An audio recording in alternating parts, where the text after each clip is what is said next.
Good evening and welcome to the Central Connecticut Intergroup Speaker Meeting. My name is Deanna and I am an alcoholic. Hi, Deanna. Alcoholics Anonymous Preamble. Alcoholics Anonymous is a fellowship of people who share their experience, strength, and hope with each other that they may solve their common problem and help others to recover from alcoholism. The only requirement for membership is a desire to stop drinking. There are no dues or fees for AA membership. We are self-supporting through our own contributions. AA is not allied with any sect, denomination, politics, organization, or institution. It does not wish to engage in any controversy, neither endorses nor opposes any causes. Our primary purpose is to stay sober and help other alcoholics to achieve sobriety. And I have asked David to read how it works. Hi, my name is David. I'm an alcoholic. Hey, David. How it works. Rarely have we seen a person fail who has thoroughly followed our path. Those who do not recover are people who cannot or will not completely give themselves to the simple program, usually men and women who are constitutionally incapable of being honest with themselves. There are such unfortunates. They are not at fault. They seem to have been born that way. They are naturally incapable of grasping and developing a manner of living which demands rigorous honesty. Their chances are less than average. There are those, too, who suffer from grave emotional and mental disorders, but many of them do recover if they have the capacity to be honest. Our stories disclose in a general way what we used to be like, what happened, and what our life is like now. If you have decided you want what we have and are willing to go to any length to get it, then you're ready to take certain steps. As some of these we balked, we thought we could find an easier, softer way, but we could not. With all the earnestness at our command, we beg of you to be fearless and thorough from the very start.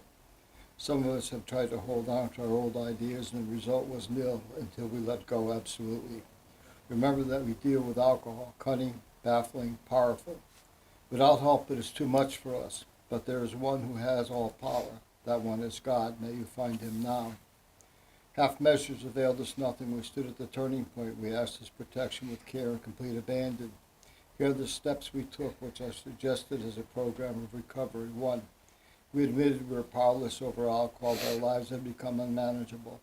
2. Came to believe that a power greater than ourselves could restore us to sanity. 3. Made a decision to turn our will and our lives over to the care of God as we understood him. 4. Made a searching and fearless moral inventory of ourselves. 5. Admitted to God, to ourselves, and another human being the exact nature of our wrongs. 6. We're entirely ready to have God remove all these defects of character. 7. Humbly asked him to remove our shortcomings. 8. Made a list of all persons we had harmed and became willing to make amends to them all. 9. Made direct amends to such people wherever possible, except when to do so would injure them or others. 10. Continued to take personal inventory, and when we were wrong, promptly admitted it. 11. Sought through prayer and meditation to improve our conscious contact with God as we understood him, praying only for knowledge of his will for us and the power to carry that out. 12. Having had a spiritual awakening as a result of these steps, we tried to carry this message to alcoholics and to practice these principles in all our affairs. Many of us exclaimed, "What an order, I can't go through with it." Do not be discouraged. No one among us has been able to maintain anything like perfect adherence to these principles. We are not saints. The point is that we are willing to grow along spiritual lines. The principles we have set down are guides to progress. We claim spiritual progress rather than spiritual perfection. Our description of the alcoholic, the chapter of the agnostic, and our personal adventures before and after make clear 3 pertinent ideas. A, that we were alcoholic, could not manage our own lives. B, that probably no human power could have relieved our alcoholism. C, that God could and would if he were sought. Thank you, Thanks, David. David. And can everyone please help me welcome Josh, our speaker tonight? Hi, I'm Josh. I'm an addict alcoholic. Hey, Josh. So, my sobriety date is August 2nd, 2021. Thank you for inviting me. This is new for me to get my story done in a short period of time. I'll do my best. So I like to say what happened, or what it was like, what happened, and how it's like now, your spirit, strength, and hope. So, one of 4 siblings. I'm the middle younger. I have a younger brother, me, my older sister, and my older brother. Raised by both parents. My father is one of us. He's in this program. He's going to be celebrating 16 years sober coming up. But you know, the whole time growing up, my mom was pretty much the mother and the father. He was never around. I didn't know when I was a kid. It was just my mom was in charge, and you know, I was close to my siblings. So childhood wasn't bad. He was just not present. I have a learning disability. I'm dyslexic, and I took reading to the 11th grade, so I had a lot of insecurities. So I took up sports. I did a lot of sports growing up, so that's what I did when I was young. I was happy-go-lucky kid, and and so growing up wasn't bad. My first time I got drunk, 14 years old. Parents had a New Year's party. I had some friends over, and it was very easy to sneak it. They were doing their thing. They like to have fun, and us kids and cousins, we were pretty responsible. We did our own thing. We didn't really get in a lot of trouble. So it was easy to sneak it. And I remember the first time I got drunk, and it was the spins, and I loved that warm feeling. But it didn't come till later when my sophomore year in high school, playing basketball to stay in shape for baseball. I was one of the best baseball players in school. And I stayed in shape. My best friend was the best basketball player, so we're playing JV, and I'm very protective of people. I've only been in 3 fights in my life, and it's because I was protecting someone I cared about and I loved. So it was the last game of the year up in Nonawag High School in Woodbury. And I wasn't playing a lot. I was frustrated, and these 2 kids were picking on my best friend Jay. And so there was a play away from the ball. Nobody saw it, and they checked him, and they knocked the wind out of him. I freaked out, and I pushed the kid. And I was like, screw this, I'm leaving. So I jet off the basketball court, and I went to make a scene. And those push-handle doors at the gym, I went to hit it as hard as I could. I slipped, I hit it, and the door didn't open, and I broke my arm. I snapped it, both bones like that.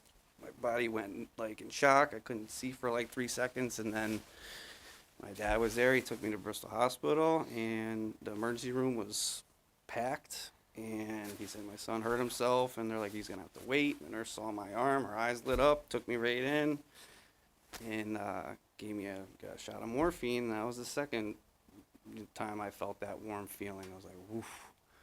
And and that made everything go away. And I saw the X-ray, and I started crying because I knew I wasn't gonna be able to play baseball. That was my passion. I loved it more than anything. And then the rest of my high school career, it was more focused on drinking, partying, and women. And so on and off with the partying for years, and every single time I would stop, it got worse when I picked back up. And I didn't understand what that meant till later. So we'll fast forward till, a year before I seeked help. Things got bad. I went to the hospital, intake, went through withdrawals and all that stuff from the substance I was doing, and I decided to ask for help for a therapist. So I went to go see a therapist, and the first thing she suggested was AA. Said, no, I just need you. And this is right before COVID. And I was doing good for like 9 months. I was in great shape. I was making money. I did my taxes for the last 3 years because, our responsibilities aren't really, we don't do our responsibilities when we're ripping and roaring and running around not doing the responsible thing. So I have all this money, and I'm seeing this therapist, and I'm learning these things. And then I was doing the side job, making extra money while I'm doing my regular job. And someone that I used to party with met up with me, and I asked him for something, and I was off again. And this is right before COVID. So I went through all that money, $15,000 worth of money in a year and a half. Losing all this weight, looking bad, not doing normal responsibilities. It's starting to affect my work, and my best friend is actually my boss in the job that I have. And he pulled me to the side a day before I was going on vacation with my family to Acadia, Maine. And he says, something's wrong. I don't know what it is, but if you need help, ask. And when someone that really cares about you wants to choke you but hug you at the same time, that's what you want to do. And he's like, I built this safety department for the last 20 years. I'll fire your ass, but I'll help you if you need it, and we can stay friends. But something's wrong. Go on your vacation with your family. Let me know if you need help. I went right to get what I needed for the trip. Didn't listen to one thing he said, and was on vacation, and things were getting bad, and I had to make a decision, and I surrendered that day. The morning of August 2nd, I asked my family, I said, I need help. Enough's enough. I was so mentally drained, the feeling, and I know you guys understand that feeling because you guys been there before. And it was too much, and I surrendered. I asked for help. They called a detox center. It was in Portland, Maine. They didn't have a bed, but my brother told me recently when we talked about it, he said that he was praying. and so we got in the car, we drove down there. My two brothers and my sister gave me a hug. They dropped me off. I did the intake. They asked me all the questions. I did not feel good whatsoever in there. And about 50 hours later, I started feeling normal. I took a shower, I ate something, and there was a speaker that day, that night, like at 7 o'clock, an H&I guy came in to do his commitment. AA guy, he was telling his story, and I was just zoned in. He was 2.5 years prior to him speaking to us, he was homeless. And he got a scholarship or somebody helped him get into a rehab. And, he was telling his story, and he was just like, when he was telling, he was like, yeah, it was getting towards winter, and I had to go somewhere, someone helped me out, and I wasn't going to take it serious, I just didn't want to be cold. And something happened to him there, and he grasped the program, and he started doing the suggestions, and 2.5 years later, he had a job, he was doing the commitments, he was working his program, he had a new car, he had an apartment. And 2.5 years before that, he was homeless. And I was just like, dang, I related to him. I felt something. And next day, I talked to my counselor. She said we got 2 rehabs that we suggest people go to. So I went down to Florida.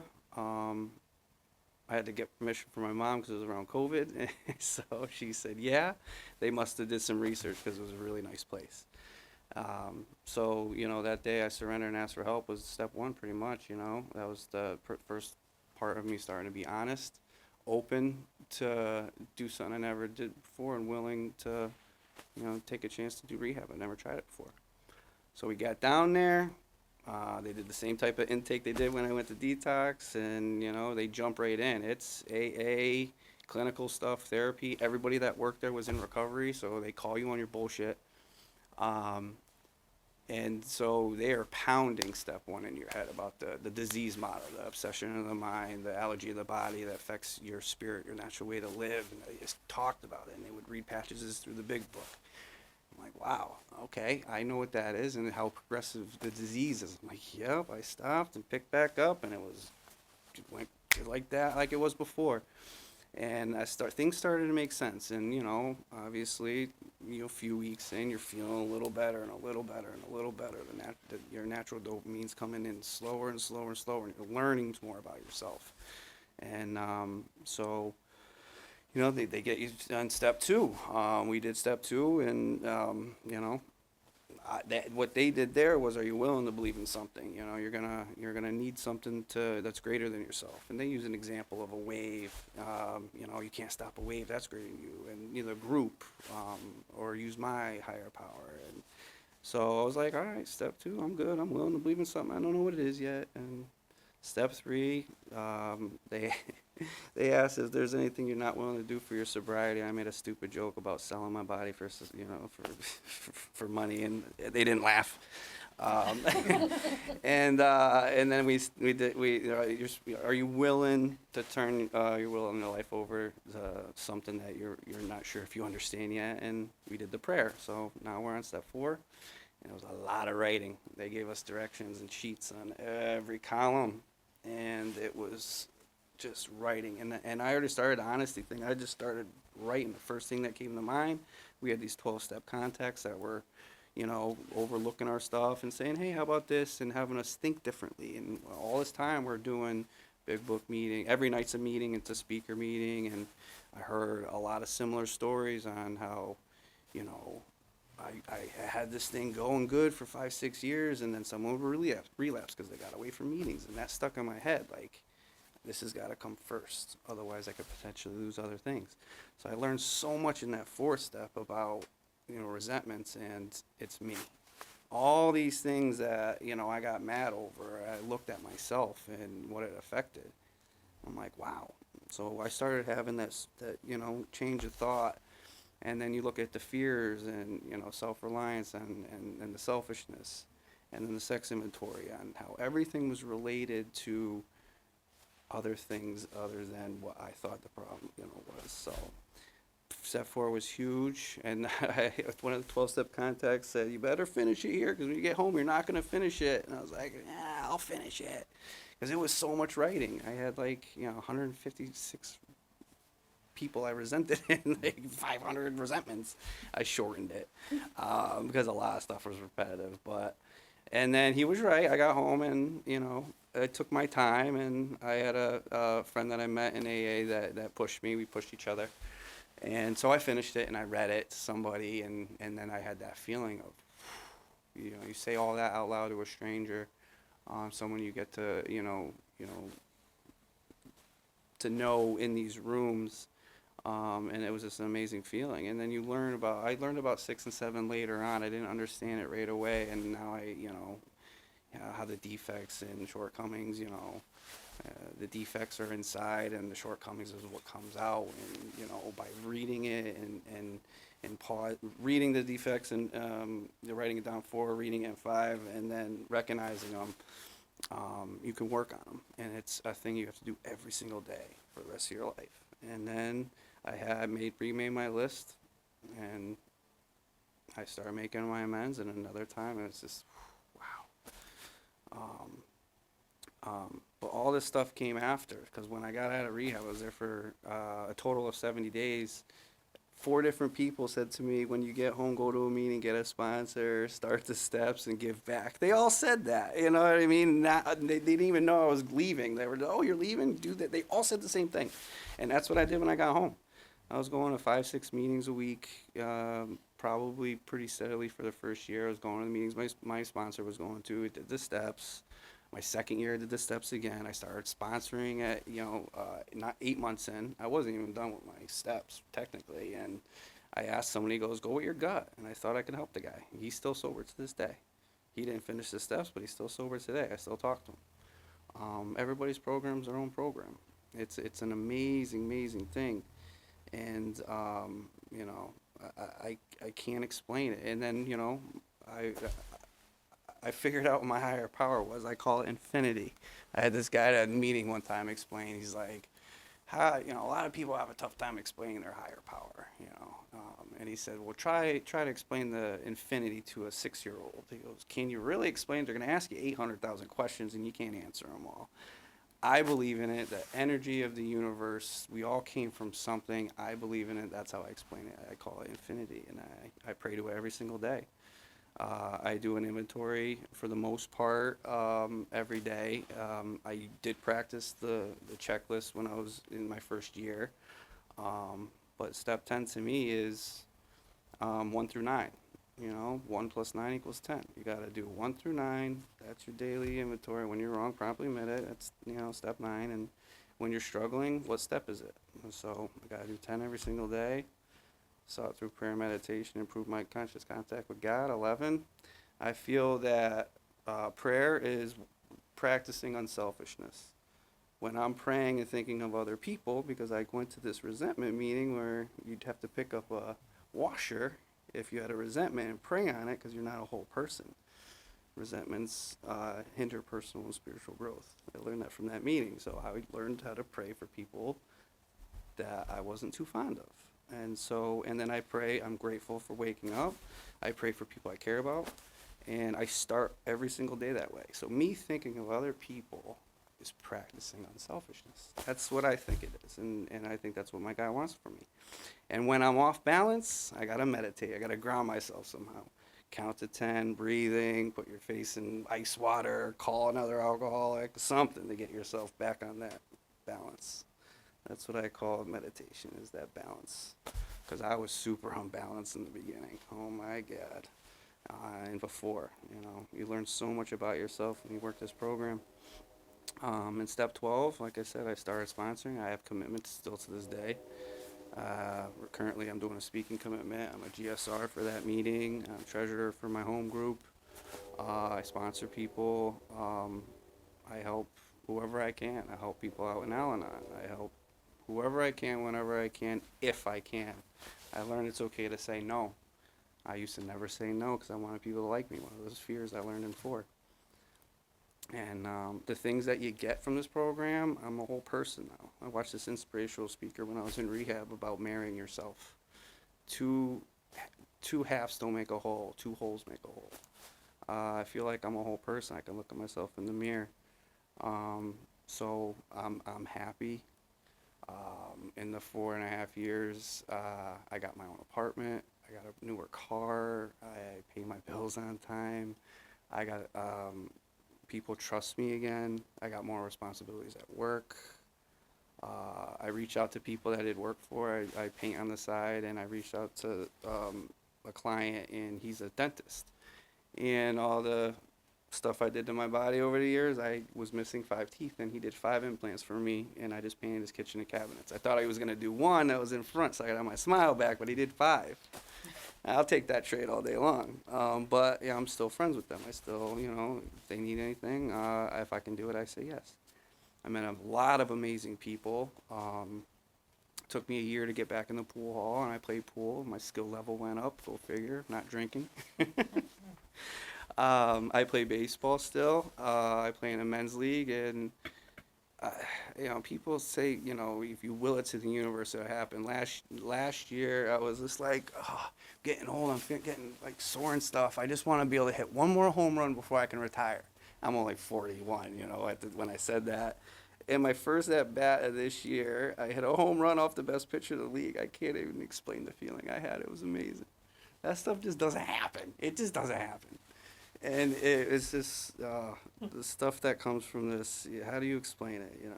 In infinity. So those are the things that I got, and I can cherish every single day because of this program. And I'm gonna keep on keeping on, and when people ask for help, and I'm gonna keep coming. So thank you. Thank you so much for your story. I really like how you explained your higher power. As you talked about, I haven't been able to find a good word, right, to kind of encompass it. And, I like how you explained it. I always use God. I'm not sure if I could use infinity, but I like your explanation. I can really relate to that. And, the work that you've put into yourself, it really shows. I know this is a show, and we don't show our faces, but it shows on your face. So I'm really grateful that I got to hear your story tonight. Thank you. Thank you, Dawn. Sorry. American Alcoholic. Hi, Eric. Thanks, Josh, for coming and speak. It was really good hearing you. I've heard you a couple times the last couple months at a meeting. And I really like how you went through the steps. And I really liked how you talked about the meditation. And it took me back to my first couple days. And I had a sponsor in New York City. And he'd always just say, look at where your feet are. And I still use that now. I still use that now when my head is just kind of going sideways and I've got 5,000 different thoughts going on. Look at where your feet are. And it simplifies it for me, and you have a great message, the service that you do. I wasn't able to get involved in service until I did the steps, and looking back, and I've pulled back from service because I forgot about me. I pulled back from doing a lot of stuff. I mean, I still have 3 commitments that I deal with, and that's enough for me. But I used to want, because it was something you said, like I wanted everybody to like me, and I had to take that step back, and I had to kind of put that focus back on me and not on everybody else. And I appreciate you, you coming down here, and yeah, I mean, hearing people get sober during COVID is beyond me. Like, I mean, seriously, like I mean, I think of the day when I got sober and we didn't have cell phones. You know, and I had this conversation with somebody about, you know, I used to always make sure I had enough quarters in my pocket. And it's just a different thing. It's that COVID and you're in lockdown and everything's Zoom and there's no in person. I'm not sure I would have been able to do it. I struggled with the time I had going through that because I wanted to be around people, you know. So I always commend people who are able to go through that, you know, because that's a whole other challenge to me. So great hearing you. Thanks. Thanks, Eric. Hi, my name's Lisa. I'm an alcoholic. Hi, Lisa. I loved your story. Deanna talked about seeing it on you, right? And you remind me, like, when you talked about your drinking and your early sobriety, your head was down, and then you talk about this. I'm sober, and this is what I'm doing now, and your eyes lit up, and your face got brighter, and I need the name of your dentist. You know, and whenever I talk, you know, I'll ask my husband, I'm like, so how did I? He's like, you're so enthusiastic when you talk about sobriety. Like you could mess up everything else, but you talk about that, and it's from the heart. It's from, like, God gave me this gift. Infinity gave me this gift, right? And my only job, the only way I get to tell God how grateful I am is to show people and to give it back. And it's the craziest thing, because the more you give it back, the more you get, and like, right? And so, I don't know. There's so many parts of your story. Like, we had to go to Florida at one point because my mom was living there during COVID, and we were allowed to be in the state for 23 hours, and after that, you had to stay. So we literally drove, like, to the Border. to the border. We stayed overnight, drove in, and we're like at 11 o'clock, like flying out of the state. It was crazy. It was fantastic to hear your story. It was just like, I might have some service work for you to do. Thanks, Thank you. Lisa. Thank you. Thanks, Lisa. My name is Dave, an alcoholic. Hey, Dave. Hi, David. And, one thing, when you started off talking about how you had a good childhood, you know, maybe not perfect, but it was good, you know, and I was like that. I didn't have a bad childhood, you know. I had nice parents and everything, you know. I was thinking about today how I deteriorated over time, and you really brought it back when you're talking about baseball. My freshman year, we had tryouts, and I could throw you out.